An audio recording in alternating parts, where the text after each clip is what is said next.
കുട്ടികളുടെ ഫേവറേറ്റ് ആയിട്ടുള്ള ചോക്ലേറ്റ് കേക്കിൻ്റെ റെസിപ്പി നോക്കിയാലോ. ഓവനോ ബീറ്ററോ മിക്സിയോ ഒന്നും യൂസ് ചെയ്യാതെ കേട്ടോ നമ്മൾ ചെയ്തെടുക്കുന്നത്. അതുപോലെ തന്നെ കുട്ടികൾക്ക് പോലും വളരെ എളുപ്പത്തിൽ ഉണ്ടാക്കാൻ പറ്റുന്ന കേക്കിൻ്റെ റെസിപ്പിയാണ്.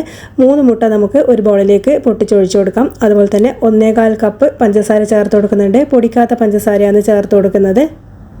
അപ്പോൾ ഞാനിവിടെ ബ്രൗൺ ഷുഗർ എടുത്തത്. നിങ്ങൾക്ക് സാധാരണ പഞ്ചസാര ആയാലും കുഴപ്പമൊന്നുമില്ല. ഇനിയിപ്പോൾ നമ്മളിത് മുട്ടയും പഞ്ചസാരയും ഒന്ന് മിക്സ് ചെയ്ത് കൊടുക്കുന്നുണ്ട്. അപ്പോൾ ഇതുപോലെ ആയിക്കഴിഞ്ഞാൽ നമുക്കിത് ഒരു പാത്രം അടുപ്പത്ത് വെച്ച് അതിലേക്ക് കുറച്ച് വെള്ളം ഒഴിച്ചു കൊടുക്കാം. അതിൻ്റെ മേലേക്ക് ഇത് വെച്ചിട്ട് നമുക്ക് നല്ല പോലെ ഒന്ന് ഇളക്കി കൊടുക്കണം. നല്ലോണം മിക്സ് ചെയ്ത് കൊടുക്കണം. അപ്പോൾ മുട്ട വെന്ത് പോകും ചിലപ്പോൾ, അതുകൊണ്ട് കൈയെടുക്കാണ്ട് ഇളക്കിക്കൊണ്ടേ ഇരിക്കണം.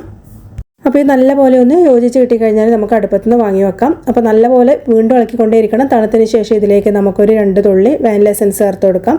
പിന്നെ അതിലേക്ക് തന്നെ 1 കപ്പ് മൈദപ്പൊടി ഇട്ട് കൊടുക്കുന്നുണ്ട്. 1/4 കപ്പ് കൊക്കോ പൗഡർ ഇട്ട് കൊടുക്കുന്നുണ്ട്. പിന്നെ 1.25 ടീസ്പൂൺ ബേക്കിംഗ് പൗഡർ ചേർക്കുന്നുണ്ട്. 1 നുള്ളു ഉപ്പും ചേർത്ത് കൊടുക്കാം. നമ്മൾ ബേക്കിംഗ് സോഡ ഇതിൽ ചേർക്കുന്നില്ല. എന്നിട്ട് നല്ലപോലെ ഇതൊന്ന് അരിച്ചെടുക്കാം. ഇനി നമ്മൾ നേരത്തെയുള്ള മുട്ടേൻ്റെ മിക്സിലേക്കാണ് ഇത് ചേർത്ത് കൊടുത്തത്. അപ്പോൾ മൈദപ്പൊടി ഇതെല്ലാം കൂടി നല്ലപോലെ ഒന്ന് യോജിപ്പിച്ച് കൊടുക്കുന്നുണ്ട്. അപ്പോൾ കുറച്ച് കട്ടിയായിട്ടുള്ള ബാറ്റർ ആയിരിക്കട്ടെ ഇതിനുണ്ടാവുക. ഇതുപോലെ ആക്കിയെടുക്കുന്നുണ്ട്. അതൊരു സൈഡിലേക്ക് മാറ്റി വെച്ചതിന് ശേഷം നമ്മൾ ഒരു 1/2 കപ്പ് പാലൊന്ന് തിളപ്പിച്ചെടുക്കുന്നുണ്ട്. അതിലേക്ക് ഒരു 100 ഗ്രാം ബട്ടർ ചേർത്ത് കൊടുക്കുന്നുണ്ട്. അപ്പോൾ ബട്ടർ ഇല്ലെങ്കിൽ ഒരു 1/2 കപ്പ് സൺഫ്ലവർ ഓയിൽ ആയാലും മതി. ഇനി നല്ലപോലെ ഒന്ന് ചൂടാക്കി എടുക്കുന്നുണ്ട്. അപ്പോൾ ബട്ടറൊക്കെ നല്ലപോലെ ഇതിലൊന്ന് അലിഞ്ഞ് കിട്ടണം. അതിനുശേഷം ഞാൻ കുറച്ച് ചോക്ലേറ്റ് ചേർത്ത് കൊടുക്കുന്നുണ്ട്. ചെറുതായിട്ട് പൊടിച്ച ഡാർക്ക് ചോക്ലേറ്റാണ് ചേർത്ത് കൊടുക്കുന്നത്. ഇതില്ലെങ്കിലും കുഴപ്പമൊന്നുമില്ല.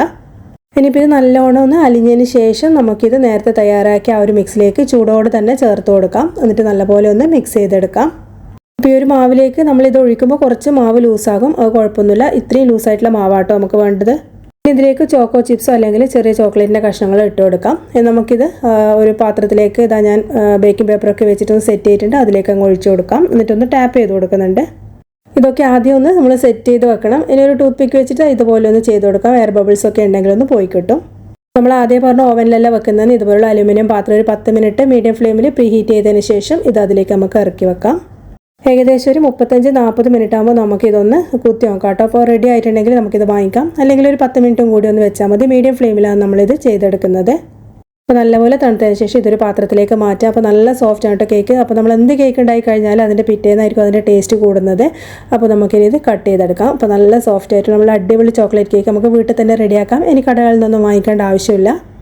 അതുപോലെ തന്നെ കഴിക്കാനും നല്ല രുചിയാണ്. അപ്പോൾ ഇതുണ്ടായി കഴിഞ്ഞ് കഴിഞ്ഞാൽ നമുക്ക് ആരെങ്കിലും വിരുന്ന് വന്നു കഴിഞ്ഞാലൊക്കെ വെക്കാൻ പറ്റും. അതുപോലെ തന്നെ നമുക്കിത് സെയിൽ ചെയ്യാനും പറ്റും. അപ്പോൾ അത്രയും രുചിയാണ്. നല്ല എളുപ്പത്തിൽ ഉണ്ടാക്കിയെടുക്കാൻ പറ്റുന്ന ഒരു കേക്കും കൂടിയാണ്. അപ്പോൾ തീർച്ചയായിട്ടും ഒന്ന് ട്രൈ ചെയ്തിട്ട് കമൻറ്റ് ബോക്സിൽ ഫീഡ്ബാക്ക് പറയാൻ മറക്കരുത്. അടുത്ത വീഡിയോയിൽ നമുക്ക് വേറൊരു റെസിപ്പി ആയിട്ട് കാണാം. താങ്ക്